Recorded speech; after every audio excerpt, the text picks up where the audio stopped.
en el estudio de la relación del hombre con el mundo, para vincular las reflexiones de los próximos días con lo que desarrollé anteriormente.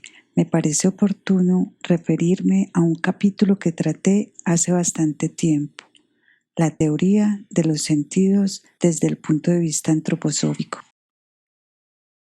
Desde hace algún tiempo vengo insistiendo en que la ciencia oficial tiene en cuenta solo aquellos de nuestros sentidos para lo que existen órganos claramente localizados, tales como la vista, el oído, etc. Este enfoque no resulta muy satisfactorio debido a que es erróneo creer que la vista, por ejemplo, abarca un área de nuestra experiencia global más definida, limitada y circunscrita que la percepción del yo ajeno o del significado de las palabras. Hoy en día, cuando en cierto sentido todo está de cabeza, se ha hecho corriente decir: he aquí una persona, lo primero que percibo es su figura, sé que yo estoy dotado de una figura humana similar y sé asimismo que mi forma humana es la morada de un yo. Por esta razón, colijo que también en la figura humana ajena, de similar aspecto a la mía, se haya contenido un yo. Semejante razonamiento acusa una falta absoluta de la conciencia auténtica de que la percepción del yo ajeno es directa e inmediata. Carece de todo sentido, pues el yo ajeno penetra en el campo de nuestra percepción exactamente de la misma manera como, al encontrarnos frente al mundo exterior, abarcamos cierta área del mismo mediante nuestra vista. He de atribuirme un sentido del yo ajeno en estricta analogía a cómo me atribuyo el sentido de la vista. Al decir esto, tenemos que poner bien en claro que ese sentido del yo ajeno es totalmente distinto de la conciencia que poseemos de nuestro propio yo. Esta concienciación del propio yo en realidad no es una percepción, en tanto que sí lo es el proceso de captar un yo ajeno. Similarmente, realizamos dos actos radicalmente distintos si escuchamos palabras y entendemos su significado o si simplemente percibimos las vibraciones de algún sonido o ruido. Si bien en un principio la presencia de un órgano para el sentido verbal es más difícil de comprobar que para el oído, el análisis completo y exhaustivo del campo de nuestras experiencias pone en evidencia que dentro de ese campo hemos de distinguir, por una parte, el sentido tonal o sonoro, esto es, el oído propiamente, y por la otra, el sentido verbal, en castellano también sentido del lenguaje ajeno o de la palabra ajena. Pero eso no es todo.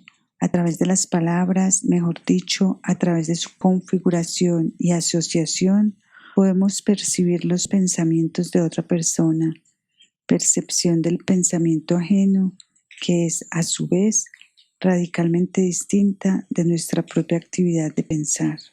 La manera burda con que hoy se estudian los fenómenos psíquicos no llega a hacer ese análisis delicado de distinguir entre el pensar, que viene siendo una actividad interna de nuestra vida psíquica, y la actividad extrovertida, que consiste en percibir pensamientos generados por otra persona.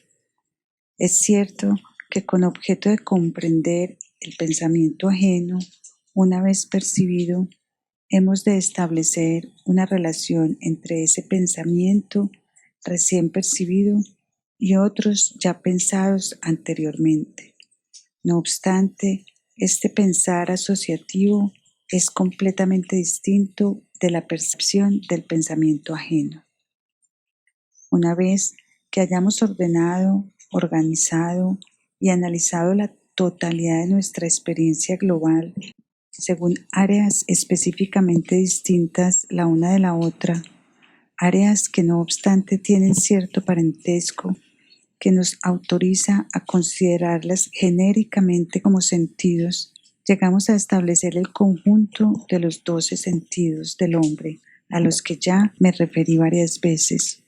Uno de los capítulos más débiles de la ciencia actual es el que trata de los sentidos desde el punto de vista psicosomático, ya que en el fondo siempre se está hablando de los sentidos en general. En el campo de las percepciones sensorias, todo el mundo acepta, desde luego, la radical diferencia entre el oído y la vista o el gusto. Similarmente, una vez captada esta diferencia entre el oído y la vista, es necesario distinguir asimismo el sentido verbal, el intelectivo o sentido del pensamiento ajeno, el sentido del yo ajeno. La mayoría de los conceptos comúnmente empleados al hablar de la ciencia de los sentidos se deriva del sentido táctil. La filosofía contemporánea se ha acostumbrado a fundamentar toda una teoría del conocimiento que se reduce tan solo a aplicar al área total de la facultad de percepción algunas percepciones relativas al tacto. Ahora bien, si analizamos el campo total de nuestras experiencias externas obtenidas de manera similar a cómo obtenemos las visuales, táctiles o térmicas, llegamos a distinguir claramente 12 sentidos ya enumerados en ocasiones anteriores. Primero, el sentido del yo ajeno, o sea, la facultad de percibir el yo de otro individuo. Facultad que, como dije, debe distinguirse de la conciencia del propio yo. Segundo, el sentido intelectivo. Tercero, el sentido verbal. Y cuarto, el oído, sentido auditivo. En quinto lugar, viene el sentido térmico. En el sexto, la vista.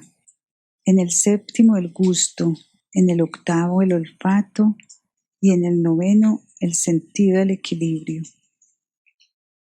A propósito del sentido del equilibrio, he de manifestar que un análisis efectivo de nuestras percepciones pone en evidencia que existe un campo perceptivo tan limitado y tan definido como el de la vista, que nos transmite la sensación de encontrarnos en equilibrio.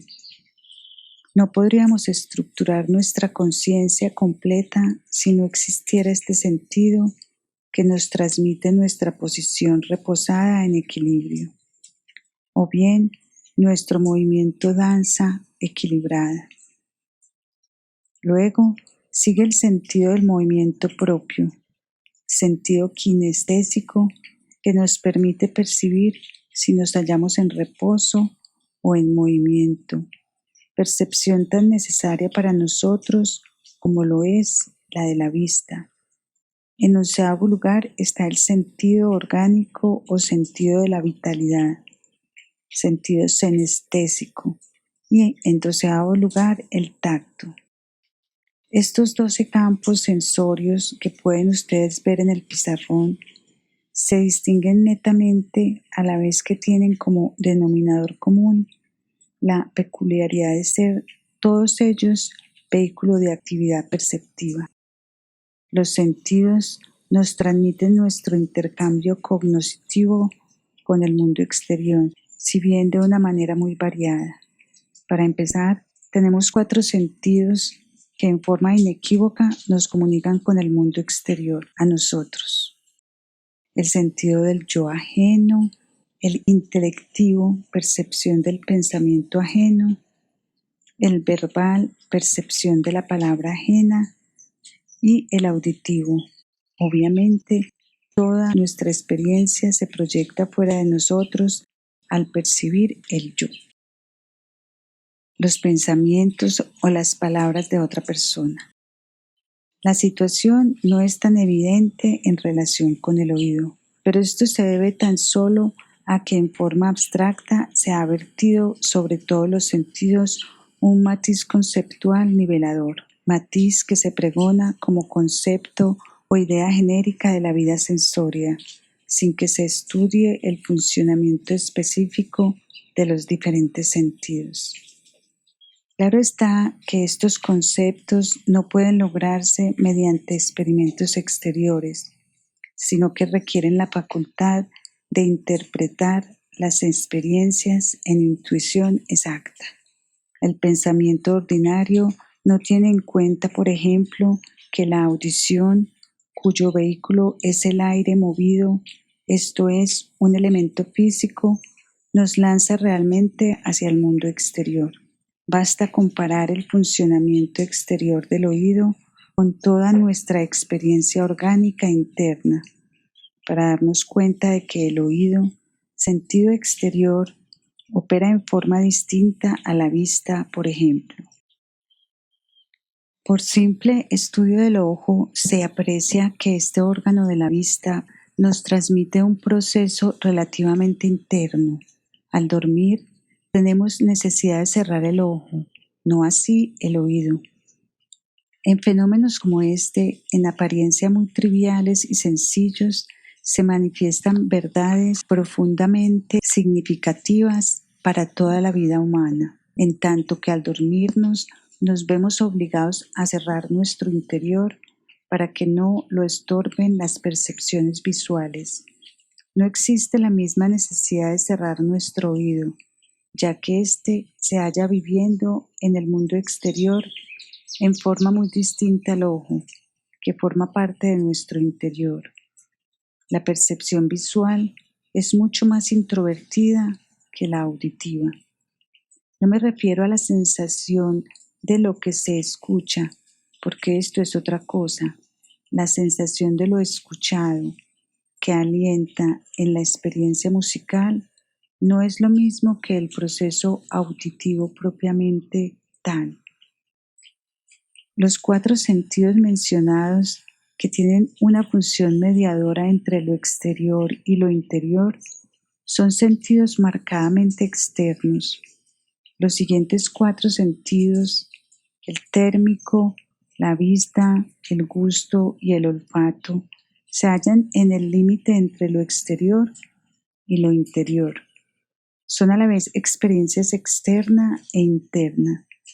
Si pasamos revista a la suma total de las experiencias que nos transmite cualquiera de estos sentidos, nos damos cuenta de que en ellos existe, por una parte, una convivencia con el mundo exterior y al mismo tiempo una experiencia de nuestro propio interior. Si ustedes ingieren vinagre, con lo cual se afecta el sentido del gusto, no cabe duda de que ese líquido les produce una experiencia interna, a la vez que una experiencia extrovertida comparable a la experiencia del yo ajena o la de la palabra ajena. En cambio, sería desastroso si al escuchar palabras se entremezclara también una experiencia subjetiva interna. Si ustedes ingieren vinagre, tuercen la boca, lo que denuncia claramente que la experiencia exterior va acompañado de otra interior y que las dos se confunden. Si lo mismo aconteciera con las palabras, es decir, si el escuchar una conferencia estuviera acompañado de experiencias internas tales como las que se tienen al ingerir vinagre o al tomar vino, nunca se llegaría a la comprensión objetiva de las palabras del conferenciante. En la medida en que al tomar vinagre se tiene una experiencia interna desagradable y otra agradable al tomar vino, en esta misma medida se matiza y modifica la experiencia externa. Pero semejante matización de la experiencia externa ya no es lícita cuando se trata, por ejemplo, de percibir palabras ajenas. Permítanme decir que en el momento en que esas cosas se vean a su debida luz, entramos en consideraciones de tipo moral. Existen en efecto personas cuya actitud en lo referente al sentido del yo ajeno, así como al intelectivo, acusan una tal inmersión en sus 4 sentidos medios, el térmico, la vista, el gusto y el olfato, que juzgan a las demás personas y sus pensamientos de conformidad con estos sentidos de fuerte toque interior. No oyen objetivamente los pensamientos o palabras ajenas. Las perciben tan subjetivamente como cuando se toma vino o vinagre o cualquier otra bebida o manjar que produzca efectos similares. Aquí vemos que de un enfoque totalmente amoral resulta de repente algo que es de índole moral. Tomemos el ejemplo de una persona que tiene deficientemente desarrollados sus 4 sentidos exteriores.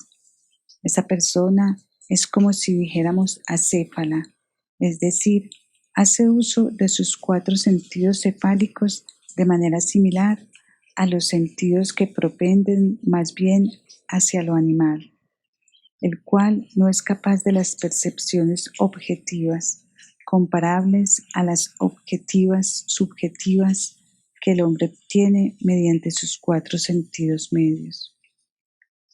Cuando un animal hace uso de su olfato, no puede objetivar sino en escasísima medida las impresiones que ese sentido le transmite. Tiene una experiencia en alto grado subjetiva. Claro está que en todos los hombres están presentes también el sentido auditivo, el verbal, el intelectivo y el del yo ajeno. Pero las personas que según toda su constitución psíquica tienden a identificarse más bien con su sentido térmico o visual y sobre todo con su sentido gustativo u olfativo, lo modifican todo según su gusto subjetivo o bien según la forma subjetiva de oler su medio circundante. La vida diaria ofrece ejemplos de personas incapaces de toda captación objetiva y todo lo perciben como si fuera a través del gusto o del olfato. Elocuente ejemplo de ello es el reciente folleto del señor X. Este buen hombre no es capaz de captar las palabras o pensamientos ajenos. Todo lo percibe a la manera de cómo se toma el vino o se ingiere vinagre o se come, no importa qué manjar. Incluso lo externo se le convierte siempre en experiencia subjetiva. Al colocar de esta manera los sentidos superiores en el nivel de los inferiores, pierden su categoría moral. Aquí se nos insinúa la posibilidad de establecer una conexión entre la moralidad y la concepción del mundo. Algo muy importante, ya que el elemento destructor que socava toda la civilización lo constituye precisamente nuestra impotencia para tender el puente entre las llamadas leyes naturales y el mundo de la moralidad. Finalmente, los últimos 4 sentidos, el del equilibrio, el kinestésico, el de la vitalidad, el táctil, son de índole marcadamente interior. Lo que nos transmite el primero de ellos es nuestro propio equilibrio. Lo que nos transmite el sentido kinestésico es el estado de movimiento en que nos hallamos. Nuestra condición vital u orgánica se refleja en la percepción general de cómo funcionan nuestros órganos, de si son propicios o adversos a nuestra vida. Estos 3 sentidos no dejan margen a duda en lo tocante a su filiación. En cambio, uno puede engañarse en el caso del sentido táctil. La experiencia que se tiene al tocar alguna cosa, aunque lo parezca, no es de índole externa, sino interna. No percibimos el pedazo de tiza, sino la presión interna que por su causa se produce en la epidermis. Y perdonen esta expresión un tanto burda, ya que en realidad el proceso requeriría una descripción más elaborada. De todas maneras, la vivencia táctil transmite en forma distinta a todas las demás vivencias sensorias una reacción del propio interior a un proceso exterior. Ahora bien, no hemos de olvidar que este último grupo de sentidos se halla bajo cierta influencia modificadora. Recuerden un detalle que mencioné aquí hace algunas semanas.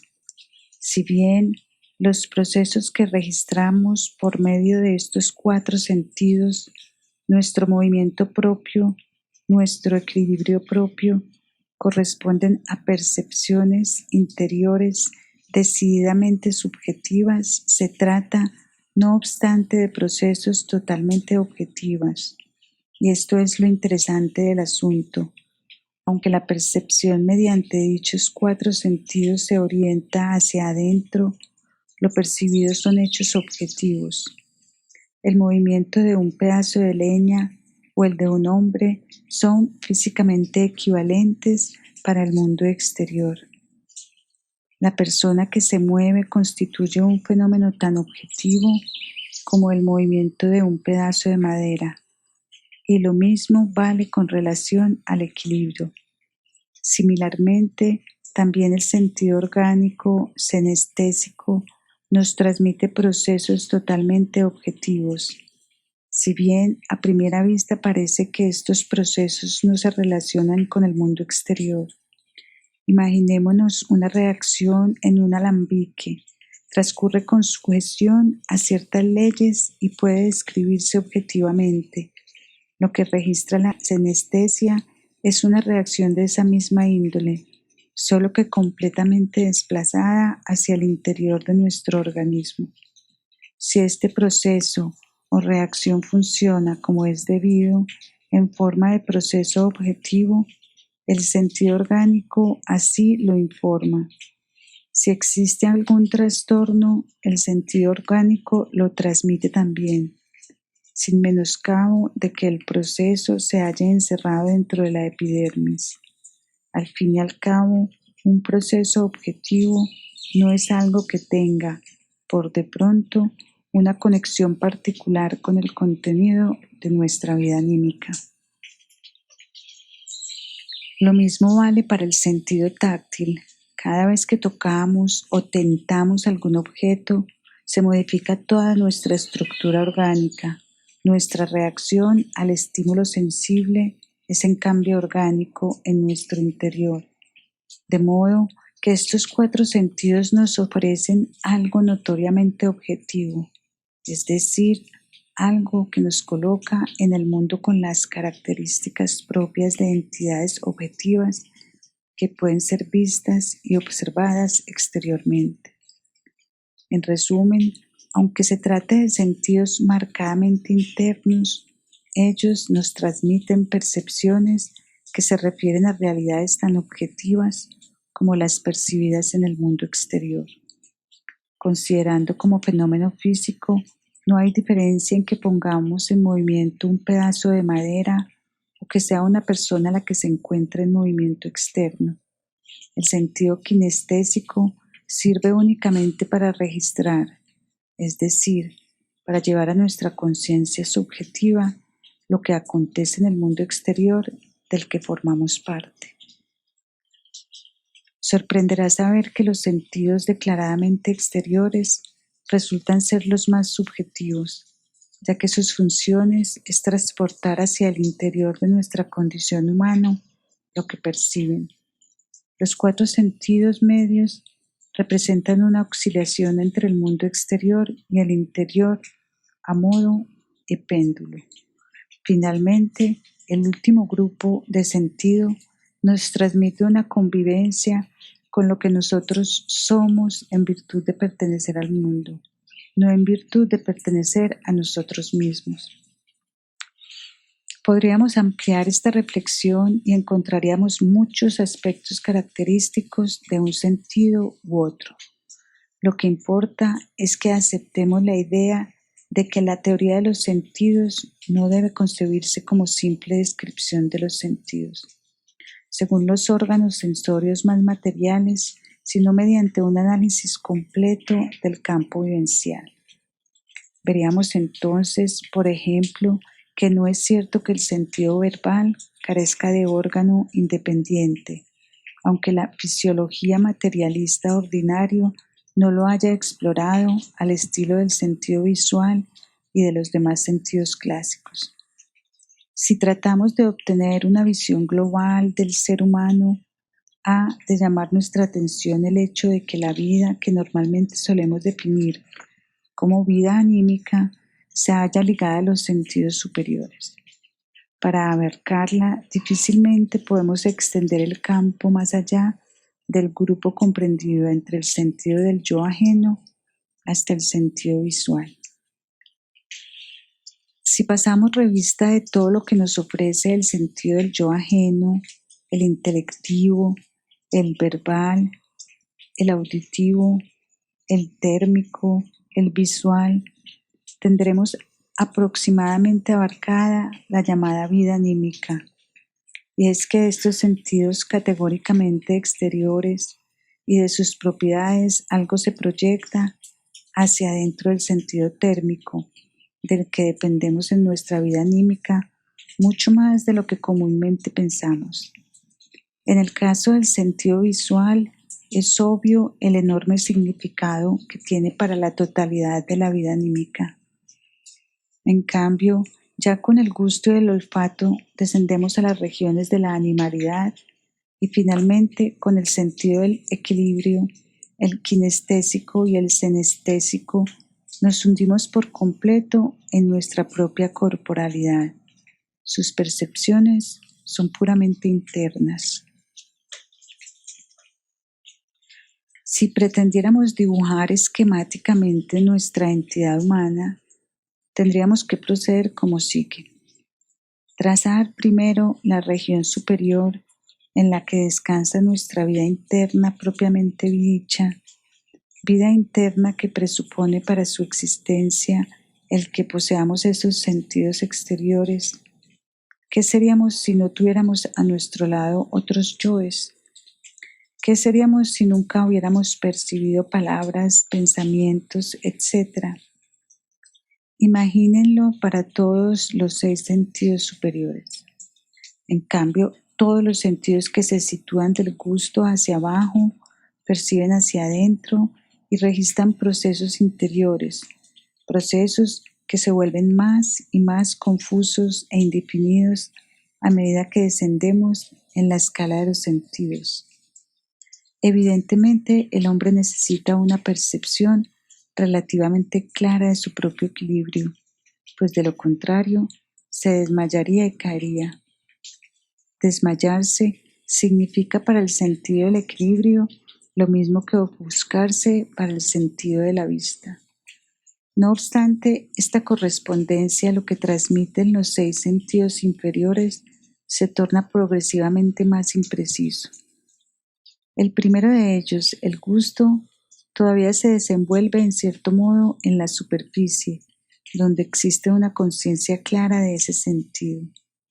Sin embargo, aunque todo nuestro cuerpo, con excepción del sistema motor, en cierto modo ese sistema debe incluirse también, es un solo órgano gustativo.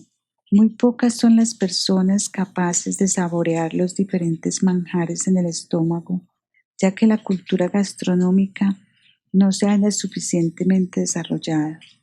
La gente apenas gusta de los manjares a través de los demás órganos, y una vez que llegan al estómago, a la mayoría le es indiferente cómo son, aunque inconscientemente el sentido gustativo se continúa a la larga de todo el tubo digestivo.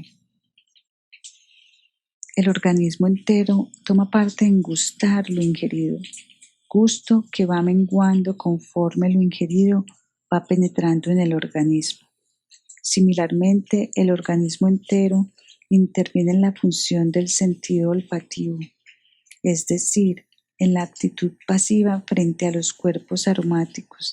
Esta actividad se concentra en lo más superficial, a pesar de que en realidad el hombre entero, no solo su nariz, se haya afectado por una flor u otra sustancia aromática. Precisamente, si se sabe cómo el gusto y el olfato impregnan al hombre entero, se sabe asimismo lo que está contenido en esta vivencia olfativa o gustativa. y cómo persiste hacia el interior del organismo, poseyendo pues la clara noción de lo que es en realidad el gustar. Por ejemplo, se halla uno a salvo de toda concepción materialista, al saber que ese proceso existe difundido en todo el organismo.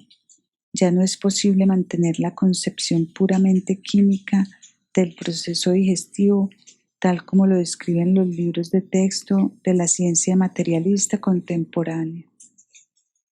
Por otra parte, no se puede negar que existe una diferencia fundamental entre lo que aquí marqué con color amarillo y lo que marqué con color rojo. Una diferencia fundamental entre el contenido que nos proporciona el sentido del yo ajeno, el verbal, etc., y las vivencias que nos suministran los 6 sentidos del gusto hacia abajo. Es en verdad diferencia poderosa y radical. La mejor manera de darnos cuenta de ellas consiste en observar cómo registramos internamente las palabras o sonidos emitidos por otra persona. Esas experiencias internas no repercuten de inmediato sobre el proceso exterior. A la campana no le va ni le viene si la oímos o no. Una conexión entre nuestra experiencia interna y el proceso que tiene lugar en la campana existe tan solo en la medida en que escuchemos. No se puede decir lo mismo si enfocamos el proceso objetivo que acompaña al gustar o al oler, ni menos todavía al ejercicio del tacto. En estos casos, se trata de procesos efectivos de validez objetiva para el mundo. Lo que tiene lugar en nuestro organismo no lo podemos separar de lo que transcurre en nuestra alma. Al saborear u oler algo, no podemos decir, como en el caso de la campana que dobla, que a ella le da igual si nosotros la escuchamos o no. No podemos decir el proceso que tiene lugar en la lengua al ingerir vinagre nada tiene que ver con que nosotros experimentamos interiormente. Existe una íntima conexión. El proceso objetivo queda unimismado con el subjetivo.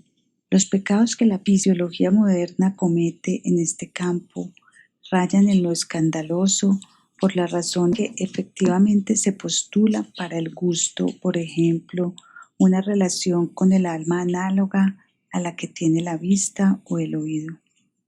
Existen disertaciones filosóficas que tan solo se refieren genéricamente a las cualidades sensibles y a su relación con el alma. Locke e incluso Kant hablan a grosso modo de la relación del mundo sensible exterior con la subjetividad humana, siendo así que para los 6 sentidos de la vista hacia arriba, véase esquema, prevalece una situación totalmente distinta a la que presiden los 6 sentidos del gusto hacia abajo. Es imposible abarcar ambos conjuntos con una sola teoría, y por haberlo hecho, la teoría del conocimiento ha quedado invadida por esa monstruosa confusión que más o menos desde tiempo de Hume o de Locke o un poquito antes ha tenido un efecto devastador sobre los conceptos modernos, incluso en la fisiología. En efecto, no es posible desentrañar la naturaleza e índole de los procesos, ni por tanto la naturaleza humana, si de la manera señalada y utilizando conceptos preconcebidos se estudian las cosas sin observación imparcial. Queda pues aclarado que poseemos 2 tipos de percepción. Por un lado, una vida distintamente introvertida, sin la cual el hombre vive para sí mismo, a pesar de hallarse en actitud preceptiva frente al mundo exterior. Por el otro lado, ejerce una actitud perceptiva también, pero mediante la cual él se adentra vitalmente en los procesos del mundo. Lo que sucede en mi lengua al gustar algo es un proceso totalmente objetivo a pesar de tener lugar dentro de mí. pero pese a su localización en mi interior, es un proceso de alcance mundial, porque lo gustado sufre una transformación. En cambio, la imagen que se genera en mí gracias a mi acto visual no es de inmediato un proceso de validez mundial, tanto si se produce como si no se produce la imagen. Todo en el mundo sigue inalterado. Si no se hace esta distinción entre las funciones sensorias subjetivas y las objetivas, se pierden muchos puntos de vista importantes. Existen verdades matemáticas y geométricas. Un criterio superficial no tarda a empezar. El hombre saca la matemática de su cabeza o de alguna otra parte. Esa ubicación por lo regular no es muy precisa, pero no es así. El pensamiento matemático proviene de otras regiones distintas, regiones que se sitúan en el hombre mismo, el sentido del equilibrio y el kinestésico, es decir, de profundidades que quedan al margen de nuestra vida anímica ordinaria. Debajo de esa vida anímica ordinaria palpita aquello que hace aflorar los entes matemáticos que, si bien se configuran en nuestra mente, arraigan en una parte de nuestro ser que es a la vez cósmica. Solo hay subjetividad en la región del sentido visual hacia arriba. En cambio, con los 6 sentidos que ocupan la parte inferior de nuestro esquema, arraigamos en el mundo, pertenecemos al mundo, al igual que cualquier pedazo de leña y al igual que todo el resto del mundo exterior. Por lo tanto, ninguna teoría del espacio, por ejemplo, puede tener carácter subjetivo, ya que su origen se sitúa en una región nuestra en la que nosotros mismos somos objetivos. El espacio que atravesamos al andar y del que nos damos cuenta por medio de nuestros movimientos es el mismo que, después de haberlo reproducido en forma de imagen mental, aplicamos a lo contemplado. El espacio nada tiene de subjetivo porque no tiene su origen en la región en la que nace lo subjetivo. Amigos míos, este modo de enfocar las cosas es completamente ajeno al kantismo, desconocedor de la radical diferencia entre las dos regiones de la vida humana. Ignora que el espacio no puede ser subjetivo porque tiene su origen en la región objetiva del ser humano, frente a la cual nos comportamos objetivamente. Si bien tenemos con el espacio una conexión distinta a la que tenemos con el mundo exterior, él es, no obstante, mundo exterior legítimo y sobre todo se convierte en mundo exterior todas las noches cuando al dormir retiramos nuestra parte subjetiva, el yo y el cuerpo astral. De nada sirve acumular el mayor número de hechos exteriores para integrar una supuesta ciencia que lleve adelante nuestra cultura, si dentro de la representación y concepción del mundo existen los conceptos más confusos sobre las cosas más importantes. Comprender que ante todo es necesario llegar a conceptos no borrosos, sino claros, es la misión inalienable que se nos plantea con todo vigor, si queremos contrarrestar las fuerzas de la decadencia y trabajar en pro de la reconstrucción. De nada sirve partir del concepto o de definiciones, lo único provechoso es la contemplación imparcial del repertorio de hechos y de sus respectivas áreas. Nadie tiene derecho a delimitar, por ejemplo, la región de la vista y declarar la área sensoria si no está dispuesto a hacer otro tanto con la región de la percepción de palabras, por ejemplo. Si tratamos de organizar el campo global de nuestra experiencia en la forma como he venido haciéndolo repetidas veces, veremos que no se puede afirmar. Tenemos ojos, por lo tanto poseemos sentido visual, sino decir por algo ha de ser que la vista tenga órganos físicos sensibles tan pronunciados sin que esto nos justifique a estrechar la región de los sentidos a aquello para lo cual existen órganos físicos muy aparentes. Con ello, todavía no nos movemos en el nivel de la visión superior, sino que solamente registramos ciertos aspectos que intervienen en la vida humana ordinaria.